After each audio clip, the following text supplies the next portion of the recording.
5 secrets of duty-free that employees will never tell you. For many people, the words duty-free pretty much mean for a steal. Sure, it's true that in a lot of cases their airport location allows businesses to avoid paying a customs duty or tax on their goods, and this usually equals lower prices on expensive brands. But believe it or not, the exact opposite can be the case when it comes to these crazy affordable shops. Duty-free prices aren't always lower than normal retail stores.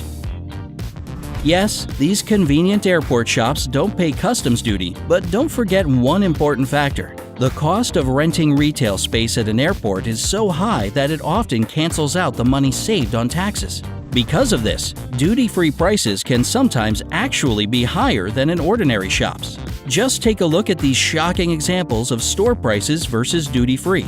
The 75 milliliter version of Lancôme Treasure in Love perfume costs $84 in its official stores. But if you're flying out of New York, you'll pay $82. In Dubai, it's $114, and in Tokyo, you can expect $73. You'll spend $147 on Chanel's Allure Eau de Toilette in Melbourne, $102 in Lisbon, and $93 in Heathrow. Those are some pretty big differences.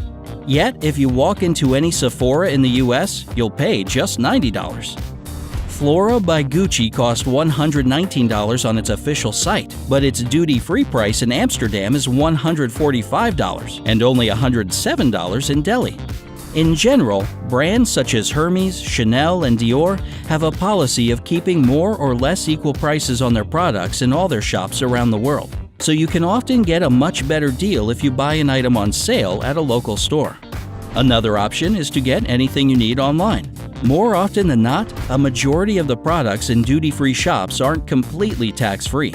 The stores just have the opportunity to reduce the mandatory import tax. That's why it's a good idea to compare prices online. Most duty-free shops have websites with prices listed, so you can compare them with other duty-free locations as well as with regular stores. The only exception when the price is almost always lower in duty-free shops is with alcohol and tobacco. Although these products aren't very good for you, they're usually heavily taxed, so buying them duty-free is a great bargain. Goods are sometimes delivered to duty-free shops from regular stores. You probably thought that the items on duty-free shelves are super rare or unique and produced especially for these stores. But in fact, the things you can find there are no different from the ones you see in a regular store. And that's because duty-free goods are often delivered straight from a local store. And the same goes the other way around. Thinking that duty-free products are somehow inferior to those in the city is also completely wrong. The sales assistants aren't always specialists. A lot of us assume that the salespeople we see in the airport are like super knowledgeable experts on the product they're selling. But this couldn't be farther from the truth. For the most part, a lot of these sales assistants are simply locals who just go to a normal job the same as you or me. You might have to pay a hefty customs tariff once you get back home. Statistics show that we tend to impulse purchase when it comes to shopping duty-free. Of course, many people plan to buy large quantities of alcohol or cigarettes for future use because they aren't subject to taxes. The same goes for perfume. Everything else, however, is usually bought without serious consideration or any strategy in mind. That's why it's so important to remember your budget and keep a cool head, especially if your country makes you pay tax on items you bought duty-free while traveling abroad. For example, Americans coming back home have to pay a 3% tax on duty-free purchases exceeding $800. There is a $1,000 limit to this tax, but still, that's a lot just for an awesome shopping trip abroad. If you're smart about it, you can save a ton of money. Despite all these shortcomings, it is actually possible to save a lot of money by purchasing things duty-free. Just remember that finding the best deal depends on 2 factors: location and exchange rate.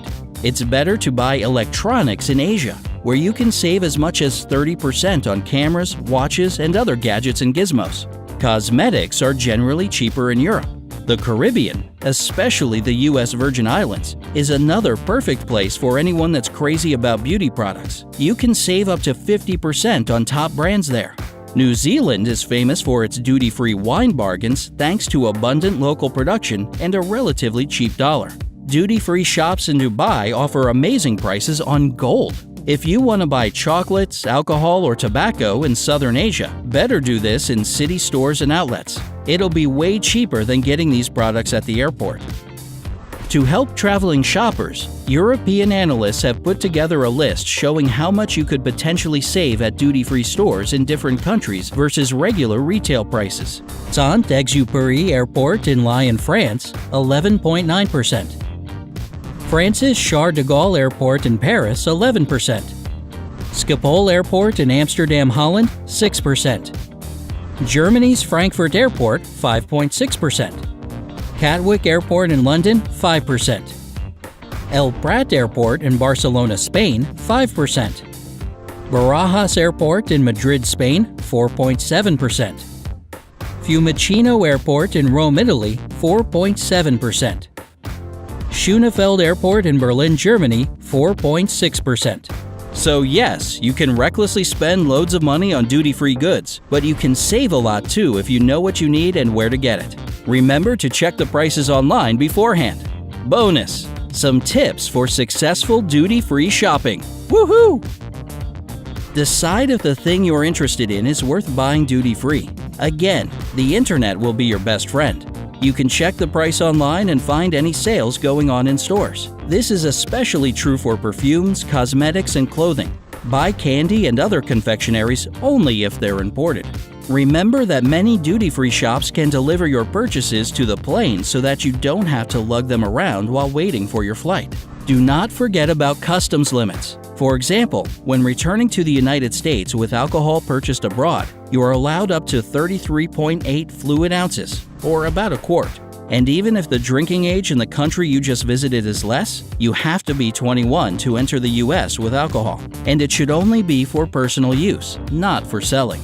So forget about buying a bunch of cheap whiskey abroad, coming back home to the States, and making a killing selling this stuff at retail price.